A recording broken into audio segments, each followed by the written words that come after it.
Friends, welcome back to black horror Hindi channel. दोस्तों, आज सबसे पहले मैं आपसे रिक्वेस्ट करना चाहती हूँ कि आप प्लीज़ इस चैनल को अपने फैमिली और फ्रेंड्स के साथ ज़रूर शेयर करें। मुझे उम्मीद है कि आप लोग ज़रूर इस चीज़ में मेरा सपोर्ट करेंगे। पार्क रेंजर, जिनका काम होता है नेशनल पार्क को प्रोटेक्ट करना, वहाँ के लॉ को मेंटेन करना। साथ ही पार्क रेंजर्स वहाँ के environment, local wild life, historical जगहों के बारे में एजुकेशनल लेसन्स भी देते हैं। मोस्टली इनका इनकाउंटर बहुत सारी स्ट्रेंज और पैरानॉर्मल चीज़ों से हो जाता है। आइए ऐसे ही कुछ पार्क रेंजर्स की कुछ रियल हॉरर स्टोरीज को सुनते हैं। लेकिन उससे पहले दोस्तों, अगर आप हमारे चैनल पे न्यू हैं और आपने अभी तक सब्सक्राइब नहीं किया है तो प्लीज़ इस चैनल को ज़रूर सब्सक्राइब करें और बेल आइकन पे क्लिक कर लें। आइए स्टोरीज को सुनते हैं। हेलो, अभी मैं एक टीचर हूँ, बट इससे पहले शॉर्ट पीरियड के लिए मैं एक पार्क रेंजर था। मैं बचपन से फॉरेस्ट एरिया में रहा हूँ। मैं एक हाइकर और कैंपर भी रह चुका हूँ। कॉलेज ख़त्म होने के बाद मुझे नेशनल पार्क में सर्विस मिल गई। मैं बहुत खुश था इस जॉब को लेकर। टेनेसी के स्मोकी माउंटेन में मुझे प्लेस किया गया था। ये बहुत खूबसूरत एरिया है। मैं यहाँ अच्छा समर टाइम स्पेंड करना चाहता था, लेकिन ये समर टाइम मेरे लिए हेल बन गया। मैं अक्सर पेट्रोलिंग करता था, चेक करने के लिए कि कहीं कोई प्रॉब्लम ना हो। इसमें मुझे कई घंटे लग जाते थे, कभी कभी तो 2-3 दिन भी लग जाते थे, क्योंकि ये पार्क काफ़ी बड़ा है। मेरे ज्वाइन करने के 3 वीक के बाद मुझे एक फैमिली कॉल करके रिपोर्ट करती है कि उनके कैंप के आसपास बहुत सारे एनिमल्स के फुटप्रिंट्स मिले हैं। और ये कोई बड़ी बात नहीं थी। पार्क में वाइल्ड लाइफ का होना कॉमन बात है। मैं वहाँ जाता हूँ चेक करने। उन फुटप्रिंट्स को देखकर लग रहा था कि कोई और रेंजर मुझे परेशान करने के लिए ऐसा ट्रैक बनाया है, क्योंकि वो जो एनिमल का ट्रैक दिख रहा था वो बहुत वियर्ड और बहुत स्ट्रेंज था। वो किसी एनिमल के नहीं बल्कि किसी ह्यूमन के जैसे थे, जो साइज में काफ़ी बड़े थे और एंड में जानवर के पंजे के जैसे थे। मैं इन ट्रैक्स को लेकर बहुत कंफ्यूज रहता हूँ। उन सब की पिक्स लेता हूँ और अपने बॉस को दिखाता हूँ। मुझे लगा मेरी बॉस इन सब पे हंसेगी, लेकिन वो तो मुझ पे गुस्सा होने लगी थी। मैं उन्हें उस जगह पर लेकर गया दिखाने के लिए, बट बारिश की वजह से वो सब ट्रैक्स धुल गए थे। 2 वीक के बाद फिर मुझे कॉल आता है कि कुछ हाइकर्स हाइकिंग के लिए गए थे। जब रिटर्न आए तो उनके टेंट निकले हुए थे और सब कटे फटे हुए थे। लकीली वो लोग वहाँ पर नहीं थे। मेरे बॉस वहाँ पर जाकर देखती है, लेकिन वो घास वाला एरिया पे कैंप था, सो वहाँ पे कोई फुटप्रिंट्स नहीं मिलते हैं। मुझे वहाँ ब्राउन कलर के फर के गुच्छे मिले थे, जो किसी भालू के नहीं थे। वो लंबे थे, बट मेरी बॉस रिपोर्ट्स में लिखती है कि किसी भालू ने अटैक किया था। अगस्त मंथ में मुझे फिर एक कपल का कॉल आता है। वो कपल बताते हैं कि वो लोग अपने डॉग के साथ जंगल में वॉक कर रहे थे और वो गायब हो गया। मैं और कुछ रेंजर्स चाहते हैं हम सब वहाँ अलग अलग पेयर में अलग हो जाते हैं उस डॉग को खोजने के लिए। मैं ब्रैंड के साथ पेयर था। हम दोनों आवाज़ देते हैं, सीटी बजाते हैं, लेकिन डॉग का कुछ पता नहीं चलता है। हमें इंस्ट्रक्शन था कि हम ट्रेल से दूर ना जाएं, वो डेंजरस हो सकता है क्योंकि अंधेरा हो रहा था। बट फिर भी हम दोनों ट्रेल से दूर जंगल के काफ़ी अंदर आ जाते हैं। तभी हमें गुर्राने और चीखने की आवाज़ आती है। मैं ये सोचता हूँ कि ये उस गायब हुए डॉग की आवाज़ नहीं है, और नॉर्मली कोई भी डॉग ऐसी आवाज़ नहीं निकालते हैं। हम दोनों बेयर स्प्रे निकाल लेते हैं। जिसकी भी आवाज़ थी वो हमसे दूर था। हमें और ब्रैन को एक पेड़ दिखता है जो बहुत ओड दिख रहा था। उसमें कोई भी डालियाँ और पत्ते नहीं थे और वो अजीब सा घिसा हुआ लग रहा था। उस पर बहुत सारे अजीब से पंजे मारने के निशान थे, लेकिन वो निशान किसी भालू के नहीं थे। मैं फ्लैशलाइट लेकर पेड़ के इधर उधर देखने लगता हूँ। फिर मुझे वहाँ फुटप्रिंट्स मिलते हैं जो 1 मंथ पहले मुझे दिखे थे। वही ह्यूमन जैसे एंड में जानवर के पंजे जैसे थे। लेकिन मैं श्योर था कि ये भालू की नहीं है। इस बार मेरे साथ ब्रैन रहता उस फुटप्रिंट्स को देखने के लिए। ब्रैन बहुत हैरान हो जाता है। वो पूछने लगता है कि ये क्या है। मुझे इमीडिएट फील होता है कि हम दोनों यहाँ अकेले नहीं हैं, कोई हमें देख रहा है। हम जंगल के काफ़ी अंदर हैं। मैं ब्रैन से कहता हूँ कि अंधेरा बहुत है, हमें यहाँ से जल्दी निकलना चाहिए। अगर हमें कुछ हो गया तो हमारी कोई हेल्प ही नहीं कर पाएगा। हम दोनों वहाँ स्पीड से निकलते हैं। हमारे पीछे अजीब अजीब सी स्ट्रेंज आवाज़ आती है, लेकिन हम इग्नोर करते हैं और दौड़ना शुरू करते हैं। जो भी था वो भी हमारे साथ साथ दौड़ रहा था। घने पेड़ों की वजह से वो दिख नहीं रहा था, बस उसकी हाइट काफ़ी लंबी थी। हम बस ट्रेल से 60 फीट की दूरी पे थे। तभी वो क्रिएचर उस जंगल से निकलकर हमारे पास आ जाता है और हम दोनों को धक्का देकर नीचे गिराता है। मैं और ब्रैन हम दोनों स्लोप्स यानी कि ढलान से नीचे की तरफ गिरने लगते हैं। हम दोनों ढलान से गिरते हुए पेड़ से जाकर टकरा जाते हैं। मैं जल्दी से उठकर उस क्रिएचर की तरफ ऊपर देखने लगता हूँ कि किसने हमें धक्का दिया था। मैं देखता हूँ कि वो अपनी येलो कलर की ग्लोइंग आंखों से गुस्से से हमें देख रहा है। वो करीब 10 फीट लंबा था। उसके बॉडी पे ब्राउन हेयर थे। फेस पता नहीं कैसा था, लेकिन उस पे 2 सींग थे। वो हमें देखकर गुर्राता है और उसके मुंह से कुछ लिक्विड सा गिर रहा था। मैंने ऐसा मॉन्स्टर कभी नहीं देखा था, सिर्फ किस्से कहानियों में सुना था। ब्रैन तो उसे देखकर फ्रीज हो गया था। वो नीचे आना शुरू करता है। हमारी हालत खराब हो जाती है। हम दोनों किसी तरह वहां से लड़खड़ा कर भागते हैं ट्रेल के पास। तभी वहां हमारे दूसरे साथी रेंजर्स भी आ जाते हैं, हमें खोजते हुए। वो सब पूछते हैं कि हम दोनों कहाँ थे इतनी देर से। हम तुरंत उन लोगों को वो मॉन्स्टर दिखाते हैं, लेकिन वो गायब हो जाता है। हमें और ब्रैन को काफ़ी चोटें आई थी, जिस वजह से चलने में परेशानी हो रही थी। अपने शोल्डर पे उस मॉन्स्टर द्वारा दिए गए पंजे मारने के निशान को दिखाता हूँ, जो उस मॉन्स्टर ने मारा था। सब परेशान हो जाते हैं, बट मेरे और ब्रैन की बातों पे किसी को बिलीव नहीं होता है। सभी को लगता है कि हम कोई कहानी बना रहे हैं। हमने किसी भालू को देख लिया होगा, लेकिन वो भालू नहीं था। भालू के 2 सींग नहीं होते हैं। हमारी बॉस हमारे पे बहुत गुस्सा होती है और रीअसाइन करने की धमकी देती है।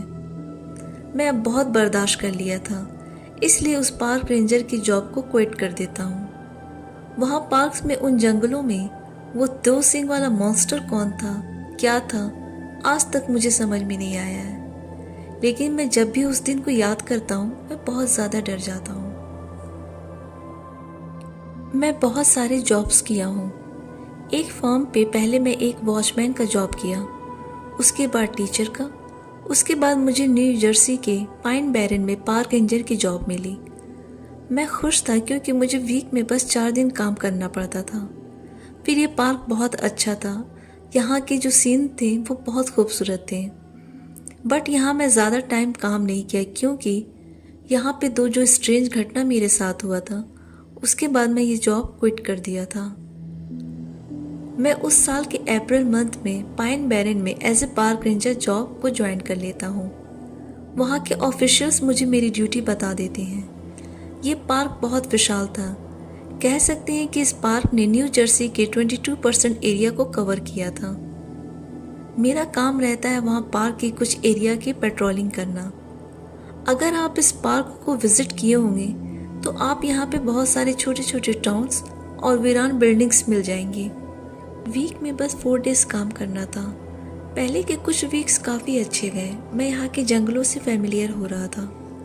तीसरा वीक जब हुआ तब उस डरावनी चीज़ को एक्सपीरियंस किया। थर्सडे की शाम को मैं अपने रेगुलर पेट्रोलिंग पे था। मुझे नेचर और वाइल्ड लाइफ की आवाज़ें आ रही थी, जो नॉर्मली जंगल्स में आती हैं। फिर मुझे अजीब सी गिनगिनाने वाली, या कहें जो मधुमक्खियाँ होती हैं, उनके भिनभिनाने की जो साउंड होती है, उस तरह की आवाज़ आती है। कुछ मिनट तक उस आवाज़ को खोजता हूँ, लेकिन मुझे कुछ दिखता नहीं है। वो आवाज़ अब बहुत पास से आने लगती है। मुझे रियलाइज़ होता है कि वो आवाज़ मेरे ऊपर से आ रही है। मैं ऊपर देखता हूँ तो मुझे 3 चमकती हुई लाइट्स दिखती है, जो सर्कल्स में घूम रही थी। सर्कल्स में घूमती हुई वो लाइट्स मेरी तरफ नीचे आने लगती हैं। मैं डर कर दौड़ कर वहाँ से भागता हूँ। बहुत दूर तक दौड़ने के बाद मैं पीछे देखता हूँ, लेकिन वहाँ कुछ नहीं रहता है और वो आवाज़ें भी नहीं आती हैं। मैं वहीं ग्राउंड पे नील डाउन हो जाता हूँ और अपने आप को रिलैक्स करता हूँ। साथ ही ये सोचता हूँ कि ये 5 मिनट पहले क्या हुआ था मेरे साथ, वो लाइट कैसा था जो सर्कल में घूम रहा था। मेरा इनकाउंटर कभी एलियन से नहीं हुआ, फिर भी मैं उन पे बिलीव करता हूँ। मैं उन लोगों को एलियंस मान लेता हूँ। मैं दोबारा उन लाइट्स को कभी नहीं देखा। इस इंसिडेंट्स के 5 महीने के बाद दूसरा इंसिडेंट हुआ। मैं फिर अपने रेगुलर रूट पे पेट्रोलिंग के लिए निकला था। शाम के 6 बज रहे थे। नवंबर का मंथ था, सो अंधेरा जल्दी हो गया था। सभी ट्रेल्स और रूट क्लियर थे। मैं नोटिस करता हूँ कि मुझसे 100 यार्ड्स की दूरी पे कोई पेड़ के पीछे छिप रहा है। पहले मुझे लगा कि शायद कोई टीनेज लड़का है जो खाली पार्क में आया होगा ड्रिंक करने। उसकी हाइट 5'8" थी और वो मुझे डराने की कोशिश कर रहा है। मैं उसे चिल्लाकर बोलता हूँ कि इस टाइम में यहाँ पार्क में रहना सही नहीं है, तुम पार्क से बाहर अभी जाओ। वो कुछ मूव नहीं होता है। फिर तीसरी बार जब मैं चिल्लाता हूँ तब वो पेड़ के पीछे से निकलता है। मैं उसे अब ठीक से देखता हूँ। जब मैं उसे देखता हूँ तो मुझे हार्ट अटैक आने वाला था। वो फटे गंदे कपड़े पहने हुआ था। उसका फेस अजीब सा दिख रहा था, लेकिन उसका सिर नहीं था। I mean, उसके सिर का अपर का जो हिस्सा था ऊपर का, वो नहीं था। मेरे मुंह से आवाज़ नहीं निकलती है। मैं वहीं जम जाता हूँ। वो जो भी था मेरी तरफ आने लगता है। मैं बहुत ज़्यादा डरता हूँ। जब वो मेरे करीब आता है तब मुझे रियलाइज़ होता है कि वो ट्रांसल्यूसेंट है, यानी कि मैं उसके आर पार कुछ चीज़ों को देख सकता हूँ। वो मेरी तरफ दौड़कर आने वाला था। जैसे ही वो मेरे बहुत करीब आता है, वो सडनली हवा में गायब हो जाता है। वहाँ बस वेपर था। ऐसा लग रहा था कि यहाँ अभी फॉग था। उसका कोई ट्रेस नहीं था। मेरी आंखों के सामने वो एकदम हवा में गायब हो गया था। एलियन की कोई बात करे तो बिलीव कर सकता हूँ, बट घोस्ट की बात आती है तब मैं बिलीव नहीं करता हूँ। बट उसे देखने के बाद मुझे बिलीव हो गया था कि घोस्ट भी एग्जिस्ट करते हैं। दूसरे दिन मैं सभी को यह हॉरर एक्सपीरियंस एक्सप्लेन करता हूँ। सब मुझसे बोलते हैं कि ऐसा मैक्सिमम रेंजर्स के साथ हुआ है। वो लोग मुझे कन्विंस करते हैं कि मैं जॉब को ना छोड़ूं। मुझे डबल पे की बात की जाती है, लेकिन मैं एग्री नहीं होता हूँ। मेरी जान से ज़्यादा बढ़कर कुछ नहीं है। क्या पता तीसरे इंसिडेंट के बाद मैं जिंदा ही ना रहूं, इसलिए उस जॉब को मैं क्विट कर देता हूं। मैं कोलोराडो के सिटी पार्क में रिक्रिएशन डिपार्टमेंट में काम कर चुका हूं। उसके बाद नेशनल पार्क में as a district park ranger काम किया। उसके बाद मैं रेंजर्स को ट्रेनिंग देने लगा कि कैसे फॉरेस्ट या पार्क में पेट्रोलिंग करनी चाहिए और कैसे किसी चीज़ को ट्रैक करना चाहिए। हालांकि मैं कोई साइंटिस्ट या ट्रैकर नहीं हूँ, लेकिन मुझे आउटडोर बहुत पसंद है। इस रीज़न से मुझे नॉलेज बहुत ज़्यादा है। 2017 में नवंबर मंथ की एक शाम को मैं घर रिटर्न जा रहा था। मैं US 24 पर ड्राइव करके ईस्ट में बर्थ आउट फॉल की तरफ जा रहा था। उस फॉल के आने से जस्ट पहले एक टर्न पड़ता है जो रेनबो पार्क की तरफ जाता है, जहाँ मोस्टली हाइकर्स आते हैं कैंपिंग के लिए। मैं उस टर्न पे अपनी कार को मोड़ लेता हूँ। मैं जैसे उस रोड पे नीचे की तरफ जाने लगा, मैं अपने लेफ्ट साइड में रोड पे कोई बड़ा साइज का कोई चीज़ बैठा हुआ देखता हूँ जो मुझे ही देख रहा था। मैं पहले उसे बेयर समझा, लेकिन जब उसने अपना विंग्स निकाला तब तो मैं बहुत डर गया कि ये क्या है। मैं फिर से देखता हूँ तो वो कोई माउंटेन लॉयन टाइप का क्रिएचर है जिसके विंग्स थे, I mean पंख थे उसके। मुझे जो दिखा उसे तो ये लग रहा था कि वो कोई विंग्स वाला माउंटेन लॉयन है। मैं बहुत ज़्यादा कंफ्यूज था। मेरा माइंड इस चीज़ को प्रोसेस नहीं कर पा रहा था जो मैंने देखा था। वो क्रिएचर उड़ता है, 2-3 कदम चल करके फिर हवा में उड़ता है और कुछ सेकंड्स में गायब भी हो जाता है। उस क्रिएचर का बॉडी काफ़ी ह्यूज था। वो ह्यूमन और लॉयन में मिक्स था। उसके विंग्स का जो फैलाव था वो मेरे ट्रक के साइज का था। मैं ऐसे किसी बर्ड के बारे में ना देखा ना कभी सुना था। मुझे समझ में नहीं आ रहा था कि किसी माउंटेन लॉयन के विंग्स कैसे हो सकते हैं। मैं तुरंत अपने ट्रक को लेकर रेनबो पार्क के पास गया। मैं ट्रक से बाहर आता हूँ। उस क्रिएचर को देखकर मैं बहुत शॉक्ड था। मुझे समझ नहीं आ रहा था कि वो था क्या। सडनली मेरे आसपास बहुत साइलेंस हो जाता है और ठंड काफ़ी लगने लगती है। मुझे बहुत घबराहट भी होने लगती है। मुझे ऊपर से आवाज़ आती है। मैं ऊपर देखता हूँ तो वही क्रिएचर उड़ते हुए जंगल में जा रहा था। रात और अंधेरे होने की वजह से वो फिर दिखता नहीं है। मैं डर से फिर से अपने ट्रक में छिप जाता हूँ। कुछ देर बाद वहाँ से अपने घर में चला जाता हूँ। मॉर्निंग 5 बजे ही मैं उसी जगह आता हूँ जहाँ उस उड़ते हुए क्रिएचर्स को देखा था। वहाँ पे उस क्रिएचर के निशान जो थे वो काफ़ी बड़े थे। रात में उस दिन वो सब इतना जल्दी हुआ कि मैं पिक्स नहीं ले पाया। मैं ये सीक्रेट्स अपने तक ही रखा हूँ क्योंकि मुझे मालूम है कि मुझ पे कोई बिलीव नहीं करेगा। मैंने ऐसी चीज़ों को बस ग्रीक की माइथोलॉजिकल बुक्स में देखा या सुना था। आज रियलिटी में उसे देखकर बिलीव हो गया कि वो सब अभी भी एग्जिस्ट करते हैं, बस ह्यूमंस की नज़र में नहीं आना चाहते हैं। मैं योसेमिटी नेशनल पार्क में रेंजर हूँ। मुझे बिलीव है कि लोग जिसे स्पेसशिप बोलते हैं उसे मैंने देखा है, यहाँ तक कि उसे टच भी किया है। ये कुछ साल पहले की बात है जब मैं जॉब में बिल्कुल न्यू था। 2003 में मई 7 की बात है। मैं एक एरिया के पेट्रोलिंग के लिए निकला था क्योंकि वहाँ से रिपोर्ट्स आ रही थी कि वहाँ हमेशा स्ट्रेंज आवाज़ें आती हैं। कभी कभी लेज़र टाइप की लाइट्स भी दिखती हैं और कुछ विटनेस ने बताया कि वहाँ जंगल के अंदर कुछ टीनेजर्स पार्टी करते हैं और ये सब हमेशा मिडनाइट के बाद होता है। मुझसे पहले यहाँ पे कुछ रेंजर्स इन रिपोर्ट्स को इन्वेस्टिगेट किए थे। मुझे भी इस इन्वेस्टिगेशन में शामिल कर दिया गया। मैं उस वक्त 23 इयर्स का था, बहुत कॉन्फिडेंट और एनर्जी से भरा था इस केस को सॉल्व करने के लिए। मैं सभी विटनेसेस को और रिपोर्ट को इन्वेस्टिगेट करता हूँ, पॉसिबल सस्पेक्ट को ट्रैक करता हूँ। जिन लोकेशन से रिपोर्ट्स आती थी स्ट्रेंज आवाज़ों की, उन सब लोकेशंस को चेक किया। एरिया काफ़ी बड़ा था, इसलिए 6 नामों की लोकेशन की लिस्ट बनाता हूँ और मैं हर रात इन लोकेशंस पे कैंपिंग करता हूँ। इन लोकेशंस पे कैंपिंग करते करते मुझे काफ़ी चीज़ों का एक्सपीरियंस हो गया था। रात में जंगल कैसा दिखता है, स्पेशली अंधेरा होने के बाद जो क्रिएचर्स बाहर आते हैं। मैंने लोगों को गायब होते हुए भी देखा है, कीड़े मकोड़ों को डिफरेंट लाइट्स में ग्लो करते हुए देखा है। 2003 में कैमरा फ़ोन इतना यूज़ में नहीं था, सो अनफॉर्चुनेटली मेरे पास कोई एविडेंस नहीं है। उस लिस्ट में जो लास्ट लोकेशन रह गया था वहाँ कैंपिंग करना था। शाम के 6 बज रहे थे। मैं टेंट को सेट कर रहा था। सडनली मेरे सारे गैजेट्स अजीब तरह के शोर करने लगते हैं। मैं जब चेक करता हूँ तब सब नॉर्मल हो जाता है। फिर कुछ मिनट्स के बाद एक एक करके सारे गैजेट्स में प्रॉब्लम होने लगता है और फिर अपने आप नॉर्मल हो जाता है। मुझे उम्मीद था कि मुझे कोई क्लू मिलने वाला नहीं है कि ये सारे गैजेट्स ऐसे क्यों काम कर रहे हैं। मुझे लगने लगता है कि ये जैसा दिख रहा है वैसा नहीं है, ये बात कुछ और है। एक दिन के बाद मैं फिर उसी लोकेशन पे आता हूँ अपने टेंट में।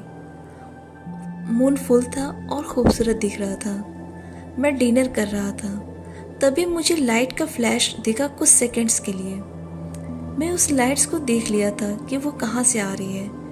मैं उस तरफ बढ़ने लगता हूँ। मेरा वॉकी टॉकी मुझे डिस्टर्ब करने लगता है। एक दिन पहले की तरह अजीब आवाज़ें करने लगता है। मैं डर से तुरंत उसे ऑफ कर देता हूँ ताकि इसकी आवाज़ से वो चीज़ अलर्ट ना हो जाए। मैं बहुत ज़्यादा सर्च करता हूँ बट मुझे कुछ भी नहीं मिलता है। वो लाइट मुझे दोबारा नहीं दिखती है। रात के 11 बज जाते हैं। अब मैं गिव अप करने वाला था कि मुझे अपने लेफ्ट साइड से एक तेज़ हवा का झोंका आता है। मैं उस तरफ मुड़ता हूँ तो देखता हूँ कि एक अंडे के शेप जैसा कोई मशीन है, जिसे सैटर्न प्लैनेट का रिंग है उसी तरह के रिंग्स इस मशीन के चारों तरफ था जो गोल गोल राउंड कर रहा था।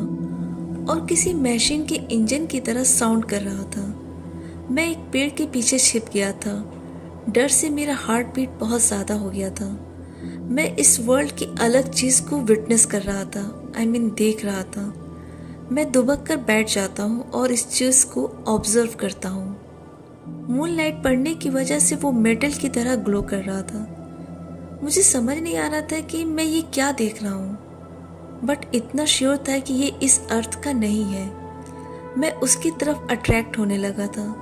सडनली उसका आउटर कवर जो था वो रिमूव हो गया और साथ ही उसके रिंग्स भी। फिर उस मशीन से 4 मेटेलिक पाइप्स निकलते हैं जो उसको सपोर्ट करने के लिए स्टैंड का काम करते हैं। मैं छिप कर बैठ कर सब देख रहा था। मैं कोशिश करता हूँ कि मैं बिल्कुल भी मूव ना करूँ। 1 आवर हो जाता है लेकिन कुछ होता नहीं है। मैं परेशान होकर उसे बस देख रहा था। कुछ और घंटे गुजर जाते हैं। फिर सडनली उस मशीन का जो स्टैंड रहता है वो अंदर हो जाता है और उसका आउटर कवर जो रिमूव हो गया था वो फिर उसको कवर कर लेता है। वो मशीन फिर पहले के जैसा हो जाता है। मैं धीरे से खड़ा होता हूँ उसे देखने के लिए और कोशिश करता हूँ कि किसी भी तरह की आवाज़ ना हो। मैं उस स्पेसशिप को थोड़ा और करीब जाता हूँ, उसके और करीब जाता हूँ। फिर नीचे बैठकर डॉग की तरह क्रॉल करते हुए उस मशीन के पास पहुँच जाता हूँ और अपना हाथ उठाकर उसे टच करता हूँ। वो बहुत स्मूथ था। फिर जैसे ही मैं उसे और अच्छे से टच करने वाला था, उस मशीन से बहुत तेज हाई पिच की इंजन जैसी आवाज़ आती है। ये आवाज़ ऐसा था कि जैसे अभी मेरे कान के पर्दे न फट जाए। मैं तुरंत अपने दोनों कानों पे अपने दोनों हाथ को रख लेता हूँ। जब मेरी आँख खुलती है तो अपने आप को हॉस्पिटल के बेड पे पाता हूँ।